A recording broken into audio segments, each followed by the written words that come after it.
Scarlet Park, Bubba Sparks. Booty, booty, Yeah. booty, booty, rockin' everywhere. Booty, booty, booty, booty, rockin' everywhere. Booty.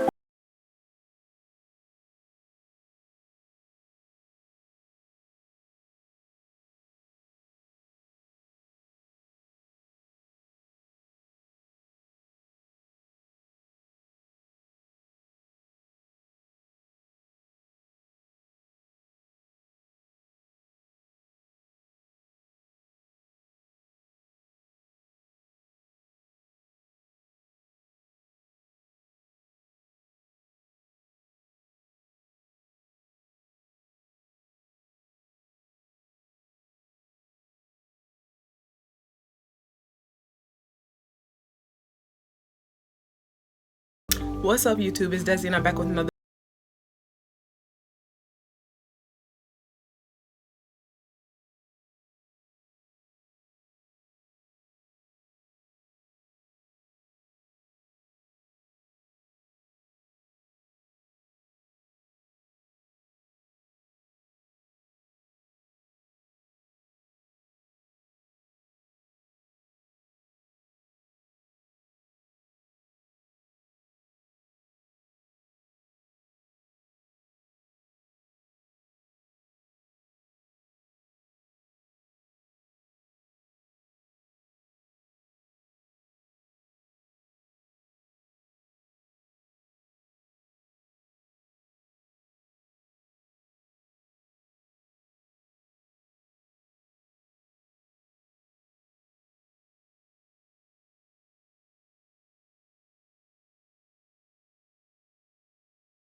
patients pick up on your vibe. Me personally, as soon as I walk in the room, I could pick up on a patient's vibe. I could tell whether they're gonna be cool or if they're gonna be like kind of grumpy or something like that. It all just depends. But if you're one of those people that don't like to smile, I just feel like it's not really for you. Also, another thing is you want to make sure you smile when introducing yourself. So like, say for instance, if you don't like to smile the whole time, like you don't have to be like, okay, so how's everything going? Like like just smiling the whole time. You don't have to be like that. So basically when I mean like smile, like, okay, so if you have a new patient coming into the office, as soon as you walk into the room, one thing I like to do, I like to be like, oh, okay, say for instance, the patient name is Bruce Lee. I'll be like, okay, how you doing, Mr. Bruce Lee? I'm Desiree. I'm going to be your medical assistant today. And pretty much all I'm going to be doing is going over the paperwork that you filled out. We're just going to go everything topic by topic. If you have any questions, just let me know. Stop in between, those type of things. But I like to make sure that I smile when I do it. So that's the type of thing. It's just a simple smile. You ain't got to smile the whole time. If you cannot handle phone calls, medical assistant is not for you. You handle plenty of phone calls, whether you're front office or back office. Me personally, I work a lot more back office, but the front office always handles phone calls. Like, it's throughout the whole entire day. You have to be able to learn how to like jiggle with putting certain patients on hold. Also being able to like handle just the volume with certain things.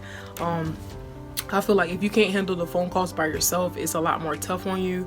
So you just have to make sure that you pay attention to those type of things. Also, not always asking for help. Like when dealing with phone calls, you have to be able to handle that by yourself. You don't want to always have somebody like come and help you, because that's the whole point of like being in front office. You want to handle certain topics by yourself and handle certain situations by yourself. So I feel like if you can't handle phone calls, that's just automatically like a no. Like phone calls is one of the easiest things to handle. Also, if you're never on time, that's just a no-go, period, point blank. You're going to get fired. So you want to make sure that you're always on time with being a medical assistant. I feel like a lot of people like have issues with being on time. Like if you're going to be late, just let somebody know. Even if it's like 5 minutes to 10 minutes or something like that, just let someone know. But if you're constantly like not on time, that can kind of mess you up with being a medical assistant.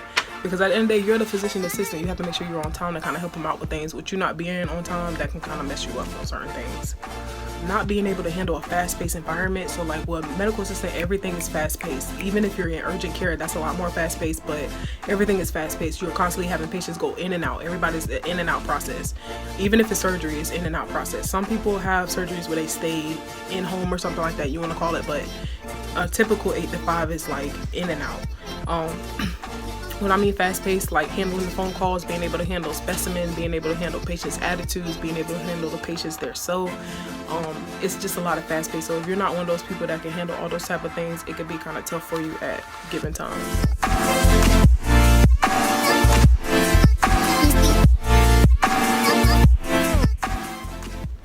Alright, so another thing I feel like if you have a hard time kind of cleaning up after yourself, don't become a medical assistant, because not everybody like to clean. But however, one of the everyday duties, you have to make sure that you clean up the examination room, make sure you wipe off the examination table. I like to wipe off the couch and everything like that, the chairs that's in the room. We have like these it's like the chairs that's like this. We have like one of these chairs in our office, minus the Ravens team, you know, Ravens. But yeah, we have one of these chairs in our office, and it's kind of to help out with the older patients, because a lot of them have like back issues and stuff like that. So those type of chairs help out. But the chair itself is leather. Ours is cotton, but the chair at the office is leather. So I make sure that I wipe that down and whatnot. But yeah, you want to make sure that you clean up after yourself. Like always changing gloves and whatnot, making sure there's no cross contamination with anything. But if you're not one of those people that don't like to stay clean with certain things, it's a no-go for you for medical assistant. You gotta constantly stay clean, constantly wash your hands, those type of things. Now there are people out there in the world that's not clean, so with me writing this one, don't be like, I mean duh, but most people, they're not clean, so I gotta make sure that I write this. This is the main one. If you hate operating computers, it can be tough for you to try to become a medical assistant, because at the end of the day, computers is a main component with medical assistant. You have to make sure that you keep up with electronic health records, in other words, EHR or EMR. You want to make sure that you keep up with that, because at the end of the day, electronic health records is major with medical assistant, because you have to make sure that you keep up with the next, I would say, apps that's up to date or whatnot. Electronic health records is what you're going to be using to access the patient's files. So everything is electronically. So my thing is, if you're one of those people that don't like to deal with computers, it can be kind of tough for you to try to learn on how to do certain things, because some people don't find an interest in those type of things. Me personally, I do, because I feel like the more experience you have in electronic health records, it's better for you. Every electronic health records is not the same, so that's why I say electronic health records is the best. Because if you go into another medical assistant job, they might be like, okay, so our electronic health records is e-clinicals.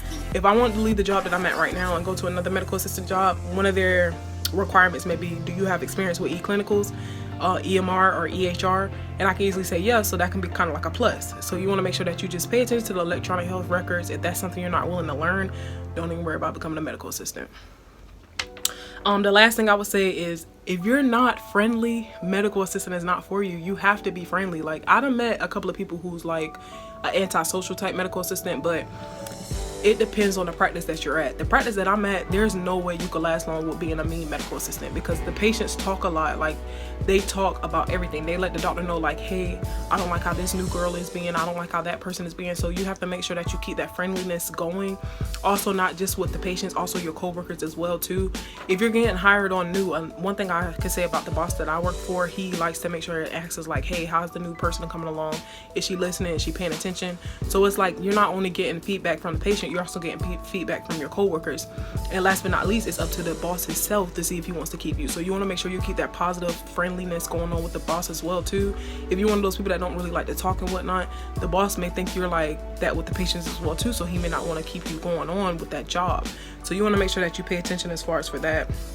Not only just your patients, the boss, or your co-workers, also the reps, anybody that comes in as far as for lab, anybody that comes in for delivery, because you have people that make delivery packages and whatnot, and also the pharmacists. You want to make sure that you're nice over people over the phone as well too. So if you're really one of those people that's not really friendly, just don't waste your time. I'm telling you, you'll save yourself so much time.